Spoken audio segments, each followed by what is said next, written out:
Have you ever been embarrassed by your own family, in front of everybody?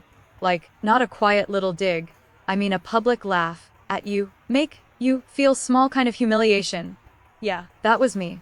And all it took was a $2 lottery ticket to blow my whole life wide open. Because the night my parents handed my sister a luxury cruise, and handed me a crumpled lottery ticket with a smirk. They thought they were putting me in my place. What they didn't know, that stupid little ticket was about to turn the tables on everything. My name's Audrey Crawford. I'm 32, and Thanksgiving at my parents' house was never about gratitude. It was about performance. Every year felt like walking onto a stage where everyone already knew their role. My dad played the successful patriarch. My mom played the perfect hostess. My sister Vivian, she was the star of the show. And me, I was the background character, the helper, the one people talked around not to. I pulled into their driveway right at 5:00 p.m. on Thanksgiving night. Not early, not late, exactly on time, because I'd learned the hard way that being even 5 minutes off gave my mom ammunition. I had a homemade autumn salad in one hand. In the other, a bouquet of deep burgundy dahlias I'd grown myself. 3 months of work, careful watering, early mornings, real effort. My mom opened the door before I even knocked. "Oh, Audrey," she said. Her eyes flicked to the flowers then away. "Still playing with plants, I see." Not working with plants. Not building a career.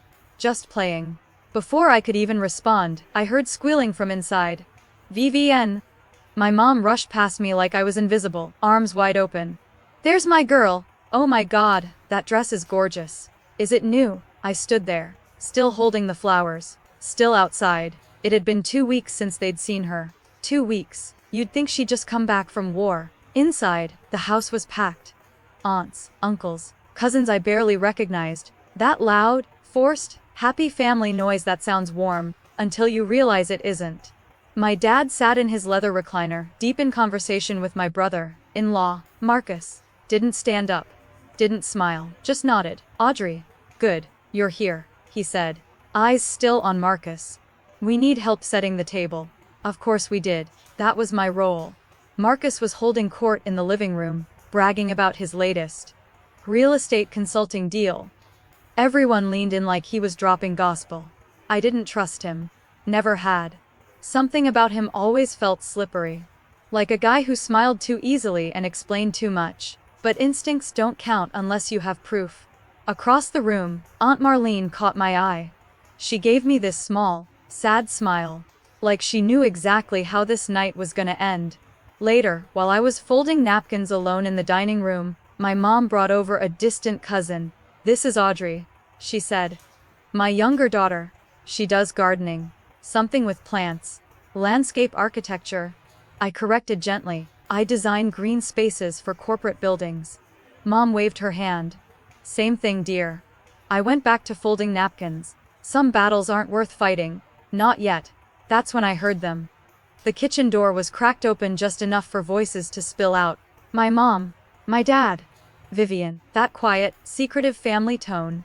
The one they use when they think you don't exist. "The cruise leaves December 15th. My mom said. 2 weeks in the Caribbean. First class. My stomach dropped. "The whole family," she continued. "You, Marcus, the kids, your father and me, even Grandma Grace if she's strong enough." "What about Audrey?" Vivian asked. Not concerned. Just checking a box. Silence. Then my dad cleared his throat. "She's busy with work," he said. "And a trip like that is expensive. We don't want to burden her." They hadn't asked if I was busy. They hadn't asked if I could afford it. They'd already decided. I pushed the door open.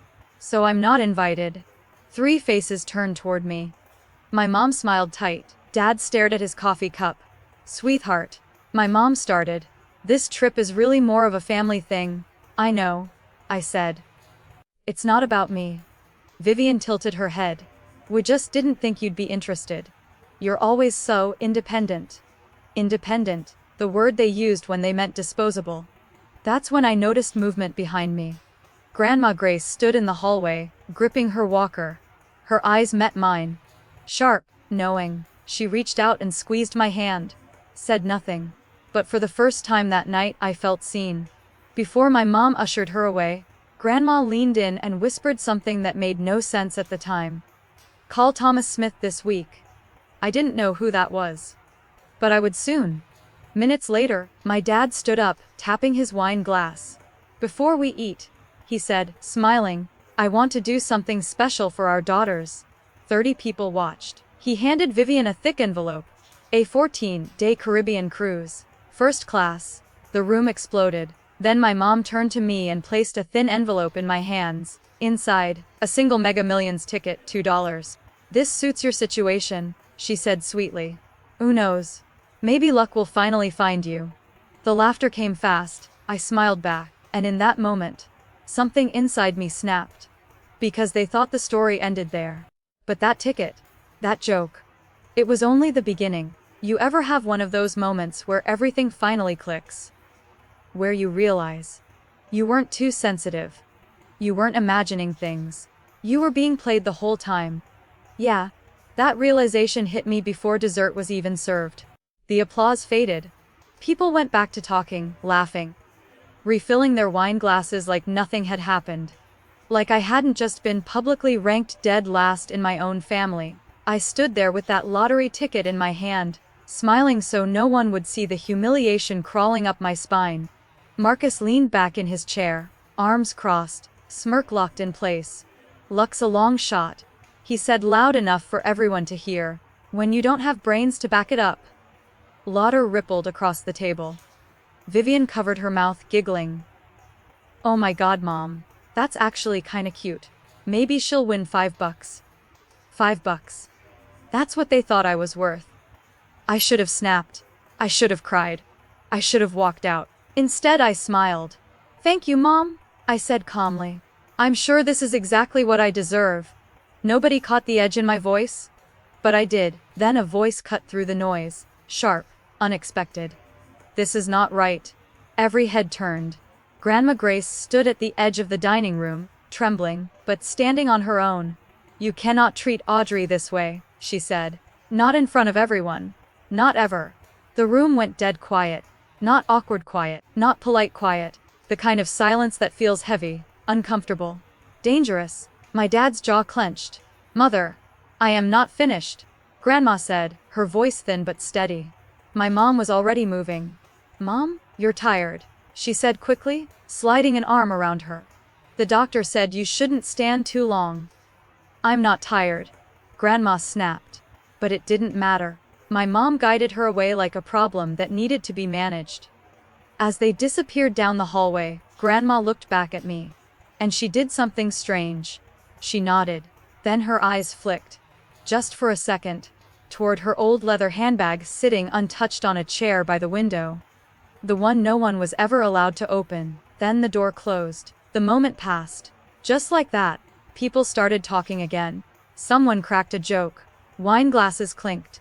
But I noticed Aunt Marlene watching me. She looked pale. Like she knew something she didn't want to know. I excused myself to the bathroom. Locked the door. Stared at my reflection. The ticket was still clenched in my fist. $2. That was my value to them. But Grandma had said something. Thomas Smith. Why would my grandmother, who never needed help, never trusted outsiders, tell me to call a lawyer? My gut twisted. It was nearly midnight when I started cleaning up, as usual. Most of the guests had left. Vivian and Marcus were in the living room, scrolling through cruise excursions.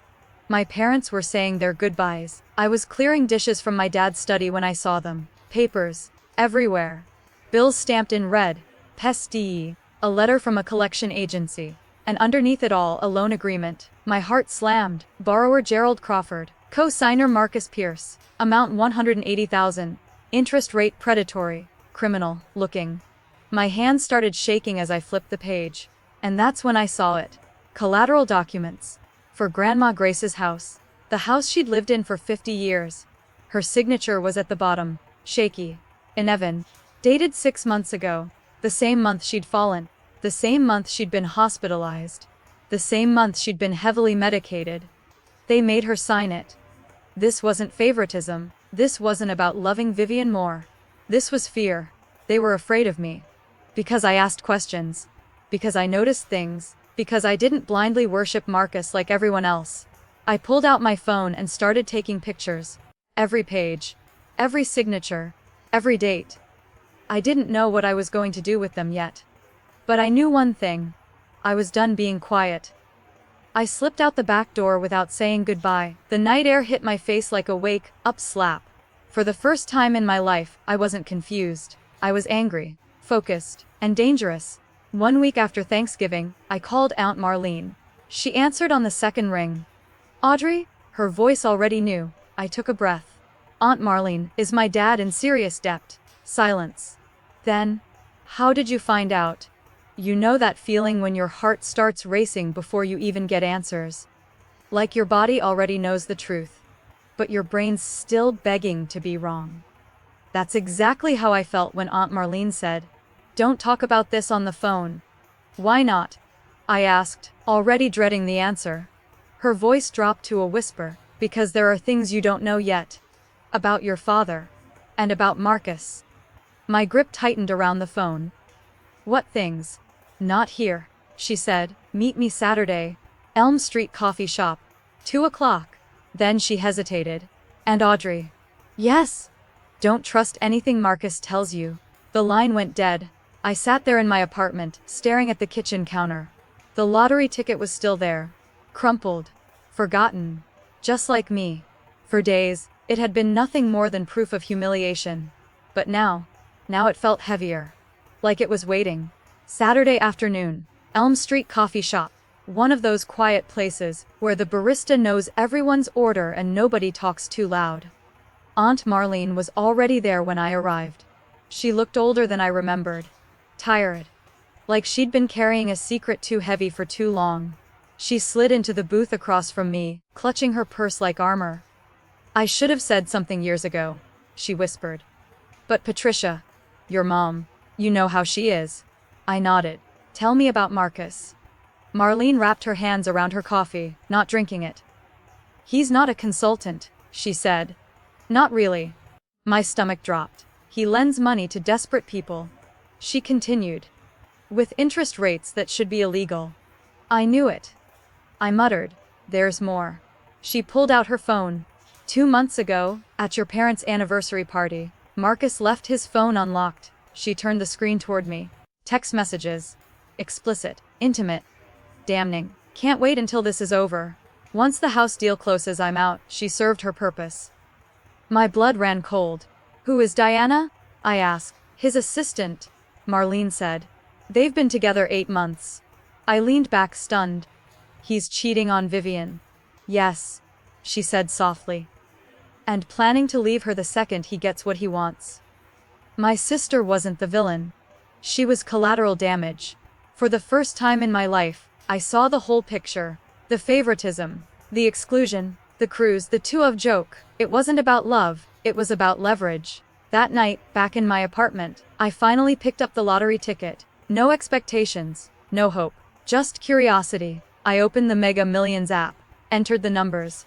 The loading wheel spun. First number matched. My heart skipped. Second number matched. I stopped breathing. Third, fourth, fifth. I refreshed the app. Same result. Went to the official website. Same numbers. Same outcome. The 100,000. I didn't scream. Didn't cry. Didn't even smile. I just sat there perfectly still. Because suddenly, the money wasn't the biggest shock.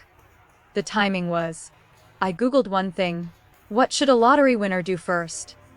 And then Grandma Grace's voice echoed in my head. Call Thomas Smith. Miss Crawford. The man said calmly when he answered. Your grandmother said you might reach out. She told me to call you, I said. I don't know why. Perhaps you should come in, he replied. There are matters we need to discuss. A pause. You've won something. Yes, I said. 100 million. Silence. Then, we definitely need to talk. But Miss Crawford, he added, what your grandmother wanted me to discuss with you existed long before the lottery. My stomach sank. It's about her house, he said, and her estate. You ever walk into a room and feel like your life just split into before and after? Like once you hear what's coming, you'll never be the same again. That's how it felt stepping into Thomas Smith's office. His office smelled like old books and expensive leather. The kind of place where people don't lie. Because the truth eventually catches up to everyone there. Thomas Smith was in his early 60s. Silver hair, kind eyes behind wire rim glasses. Not flashy. Not slick. The opposite of Marcus. Please, he said, gesturing to a chair. Sit, I did. What did my grandmother want you to tell me? I asked. He slid a folder across the desk. 10 years ago, your grandmother created a trust fund. In your name. A trust fund. I repeated. Yes, he said gently. $500,000. The room tilted. She never told me. She was afraid, he replied. Afraid of what? Your mother. I opened the folder. Bank statements, legal documents. All real. She chose you. Thomas continued. Because you never asked her for anything. Tears burned my eyes. There's more, he said. And that's when he brought up the house. The deed was signed while your grandmother was hospitalized. He explained. Heavily medicated, barely coherent. That's fraud, I said. Potentially. He nodded. But proving coercion is difficult. Then he leaned forward. Your father owes Marcus Pierce $180,000. I swallowed hard. If he defaults, Marcus gets the house. Everything clicked. The favoritism. The control. The humiliation. I wasn't the weak one. I was the threat. What can I do? I asked. With your resources. Thomas said carefully. You have options. I didn't hesitate. Protect her. I said. Whatever it takes. He nodded. Later that day I went to see Grandma Grace. She was smaller, frail. But her eyes lit up when she saw me. You found out, she said. You knew. I whispered. I always knew. She smiled. Karma has good timing. I told her about the lottery. She laughed. Of course you did. I promised her something then. I'm getting your house back. She squeezed my hand. Don't take revenge, she said. Just be free. 2 weeks later, the family gathered again. A pre-cruise dinner. I was invited. Not as a guest. As help, I smiled, played my role. Because they had no idea what was coming. They thought I was still invisible. They were wrong. The scariest person in the room isn't the loud one. It's the quiet one who already knows the ending. That was me at that dinner. 2 weeks after Thanksgiving, the Crawford family gathered again. This time for a bon voyage dinner before the big cruise. Same house, same fake smiles, same hierarchy. Only difference. I knew everything now. And they knew nothing. Audrey, can you arrange the centerpieces? You're good with plants. Audrey, can you talk to the caterer? Audrey, make sure Grandma's nurse knows we'll be gone 2 weeks. I did it all. With a smile. Because when people think they've broken you, they stop watching. The night was one long celebration of Marcus. Snorkeling plans, private dining, spa packages. Too bad you can't come. Vivian said lightly. But someone needs to water Mom's orchids. I don't mind. I smiled. Have an amazing trip. Marcus leaned in. Buy any more lottery tickets? He asked. Maybe you'll win $5 next time. I met his eyes. You never know, I said. Luck surprises people. The morning they left, Mom asked, You're not coming to see us off? I have work, I said. She sighed like I was a disappointment. Good. While they boarded a cruise ship, I sat in Thomas Smith's office finalizing paperwork. An LLC, anonymous claim, roughly $62 million after taxes, enough to change everything. My phone buzzed. Vivian. Dad's credit card got declined at the port. Can you send $500? I stared at the message. The irony was delicious. I don't have it? I replied. Ask Marcus. 3 dots. Gone. Day 3 of the cruise, I posted one thing. A photo. Me standing in front of Grandma Grace's house. Caption. Home renovation project starting soon. That same day, the news ran. Mega Millions jackpot claimed. Winner remains anonymous. Ticket purchased 3 miles from my parents' home. The universe has jokes. Mom messaged me. That lottery ticket I gave you still have it? Yes, I replied. Why? No response. Then the calls started. 1, 10, 40. By midnight, 79 missed calls. I sent one message to the family group chat. I'll video call tonight at 8 p.m. Everyone needs to be there. They replied instantly. They thought they'd won. You ever notice how people only say, family comes first, when they think you owe them something? Yeah, That phrase gets real flexible when money's involved. At exactly 8:00 p.m., I clicked join call. Their faces filled my screen, crowded together in what looked like the cruise ship lounge. Palm trees in the background. Champagne glasses. Golden, hour lighting. They looked happy. Relaxed. Untouchable. "There's our girl," Mom said, voice dripping honey. "We miss you so much, sweetheart. We really wish you were here," Dad added. Vivian waved. "You look good, Audrey. New hair." They'd never noticed my hair before. Marcus sat slightly apart, arms crossed, eyes sharp, watching, calculating. "Thank you all for making time," I said calmly. "I know you're enjoying your vacation. Family comes first." Mom smiled. Interesting choice of words. Dad leaned forward. "So, we heard some news. Something about a lottery ticket."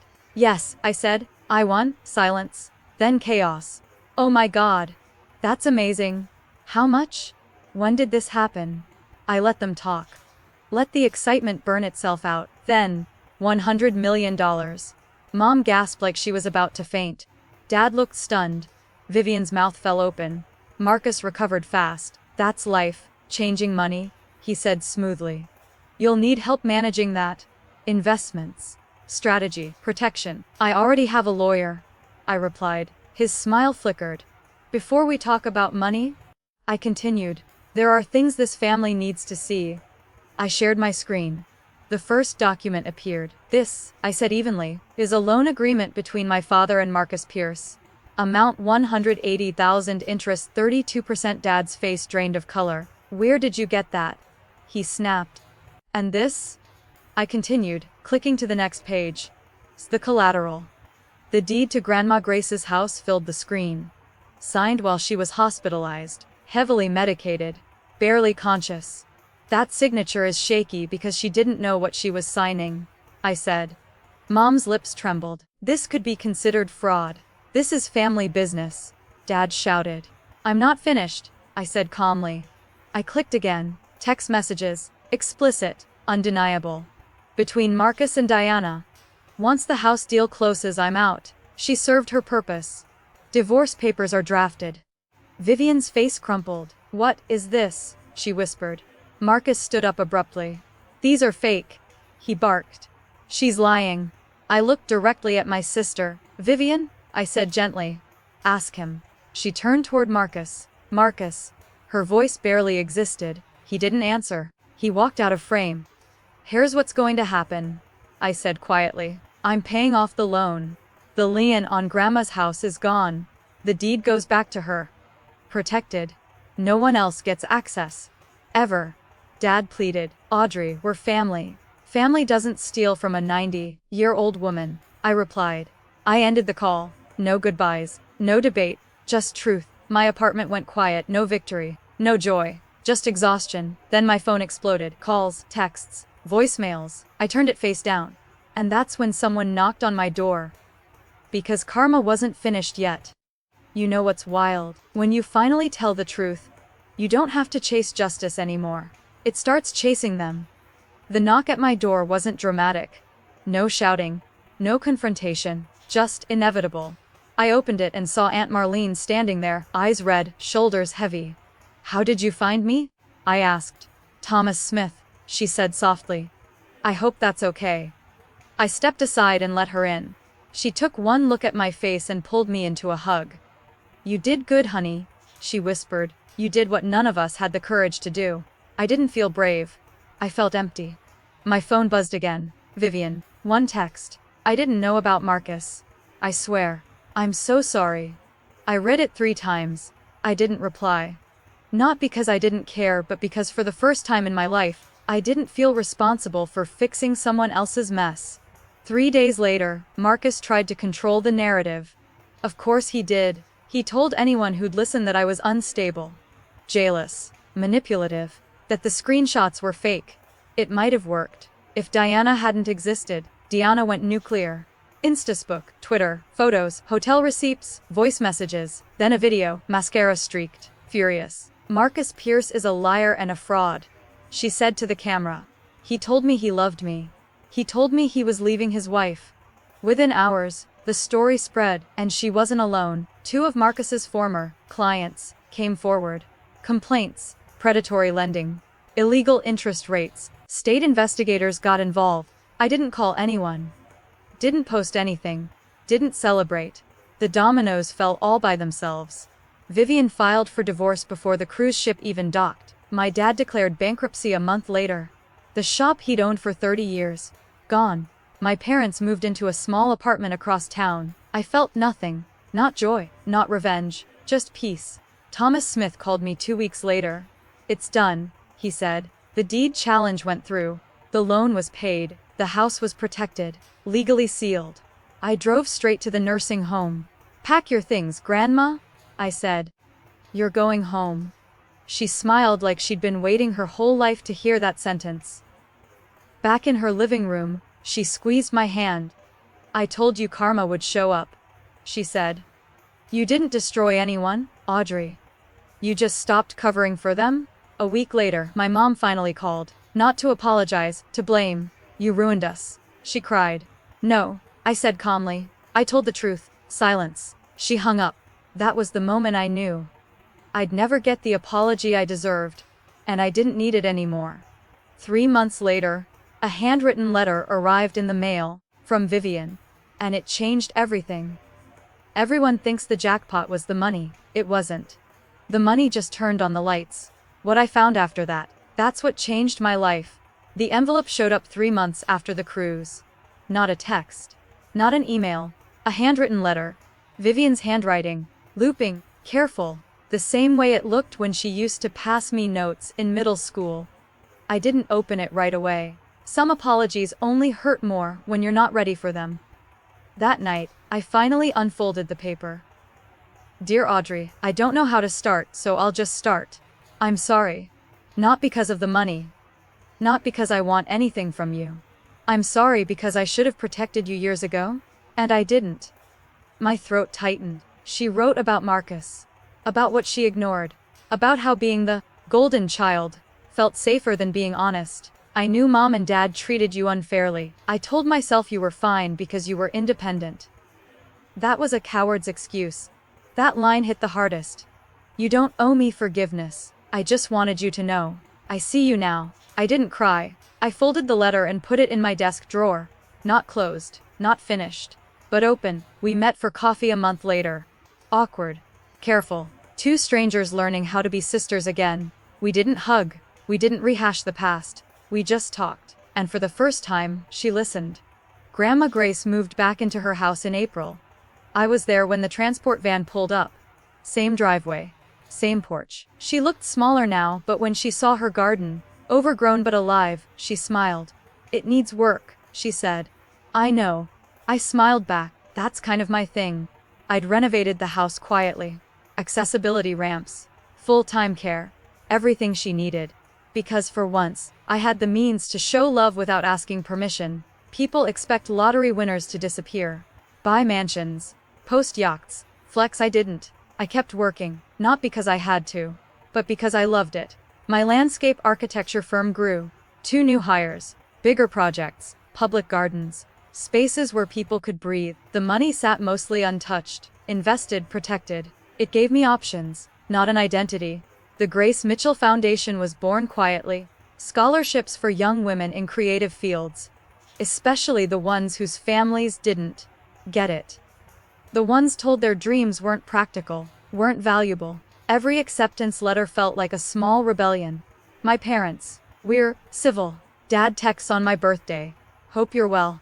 I reply. "Hope you are too." Mom never apologized. Sometimes she calls to complain, sometimes to hint she needs help. I listen. Then I set boundaries. Not cruel, just firm. Peace costs less than guilt.